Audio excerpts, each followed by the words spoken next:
사랑하는 서당중앙교 믿음의 가족 여러분, 수요일 매일 감사 예배로 주님 앞에 올리도록 하겠습니다. 오늘의 성경 말씀은 디모데전서 4장 7절과 8절 말씀입니다. 망령되고 허탄한 신화를 버리고 경건에 이르도록 내 자신을 연단하라. 육체의 연단은 약간의 유익이 있으나 경건은 범사에 유익하니 금생과 내생의 약속이 있느니라. 오늘은 디모데전서 4장 6절로부터 16절의 말씀을 가지고 경건에 이르도록 연단하라라고 한 말씀의 제목으로 말씀을 함께 사모하기로 원합니다. 오늘 성경 본문의 말씀은 분명하죠. 경건에 이르도록 연단하라라고 한 것이 오늘 성경 본문의 말씀의 핵심 내용 아니겠습니까? 디모데전서 4장 7절로 8절 말씀입니다. 망령되고 허탄한 신화를 버리고 경건에 이르도록 내 자신을 연단하라. 육체의 연단은 약간의 유익이 있으나 경건은 범사에 유익하니 금생과 내생의 약속이 있느니라.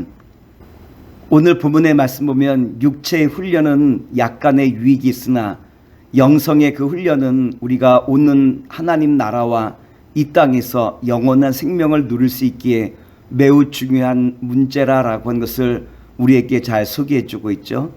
그러므로 영적인 성장의 문제는 훈련을 통해서 이루어질 수 있는 것이고, 이 훈련은 우리가 끊임없이 연습할 때 비로소 우리가 영적인 성장과 성숙에 이르는 자리에 설 수 있다라는 것을 다시 한번 가르쳐 주시고 있죠. 그렇다면 영성 훈련이 추구하는 바가 무엇입니까?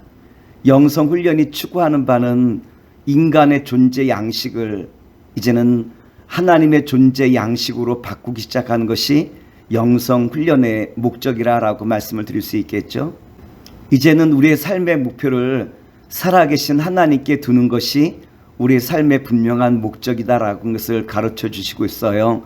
디모데전서 4장 9절로 10절 말씀입니다. mit보다 이 말이여 모든 사람들이 받을 만하도다. 이를 위하여 우리가 수고하고 힘쓰는 것은 우리의 소망을 살아계신 하나님께 두미니 곧 모든 사람 특히 믿는 자들의 구주시니라.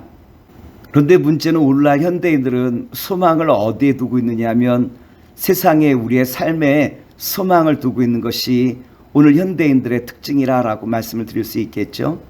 그러나 주님께서는 우리에게 뭐라고 말씀하시고 있냐면 믿는 자의 소망은 하나님께 둠이라라고 우리에게 분명하게 가르쳐 주시고, 영원한 하나님 나라와 우리가 영생을 얻는 것이 인간의 모든 소망임을 분명하게 가르쳐 주시고 있어요. 이제 우리가 우리의 삶의 목표를 살아계신 하나님께 둔다라고 한다면 우리가 훈련시킬 우리의 영성 훈련의 세 가지 중요한 포인트가 어디 있겠습니까? 디모데전서 4장 11절과 12절에 보면 이와 같이 말씀이 기록되어 있어요. 너는 이것들을 명하고 가르치라. 누구든지 내 연수함을 업신여기지 못하게 하고 오직 말과 행실과 사랑과 믿음과 정절에 있어서 믿는 자에게 본이 되어. 영성 훈련에 있어서 가장 중요한 첫 번째 단계는 어디 있느냐로 말하면 언어 생활, 말에 있죠. 그 집단이 얼만큼 영적인 공동체인가라고 하는 것을 우리가 알아보기 위해서 그 공동체에서 자주 사용되고 있는 언어와 말을 보면 그 공동체가 지금 어디를 지향하고 있는지를 우리에게 분명하게 가르쳐 주시고 있어요. 베드로후서 2장 8절 말씀입니다. 이는 이 의인이 그들 중에 거하여 날마다 저 불법한 행실을 보고 들음으로 그 의로운 심령이 상함이라.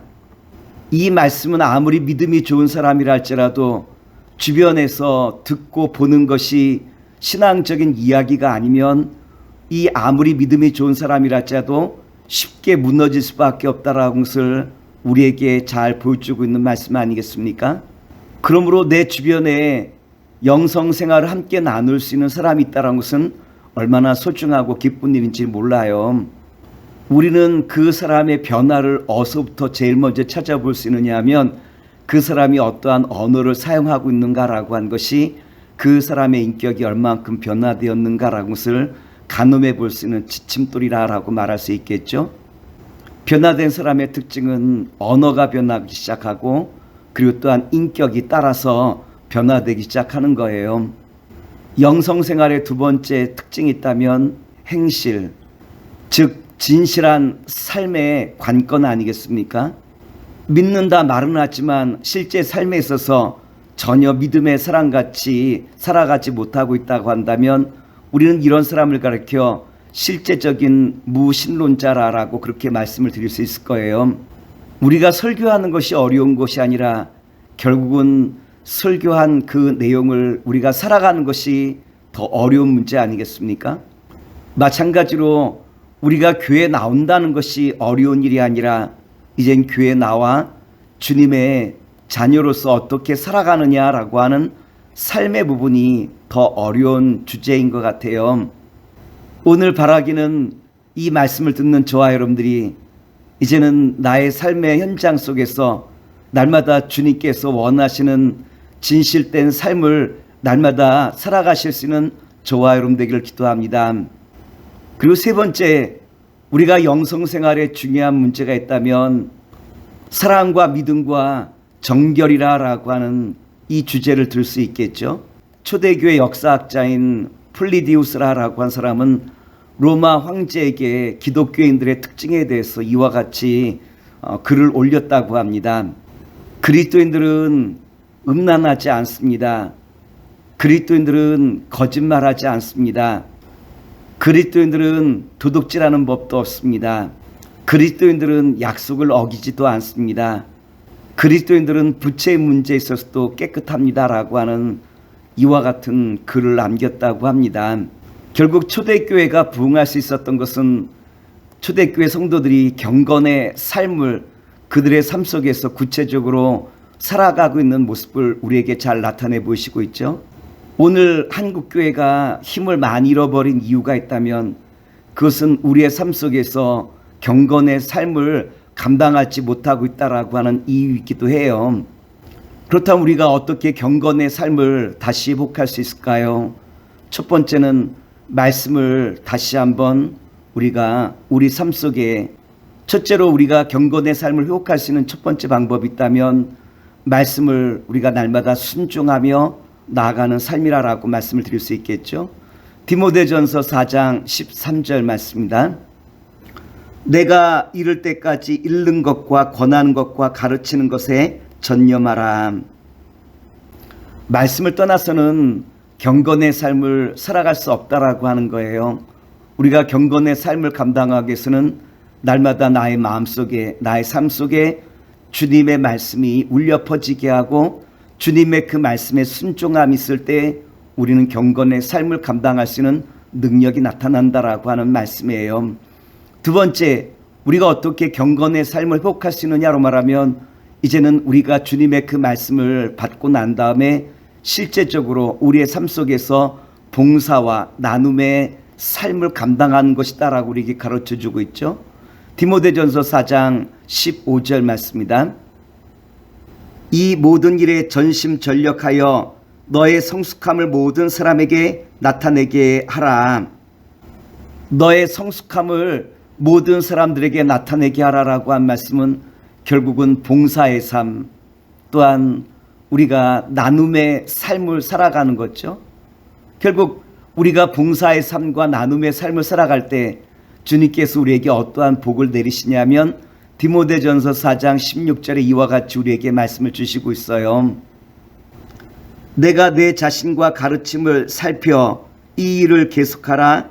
이것을 행함으로 내 자신과 내게 듣는 자를 구원하리라.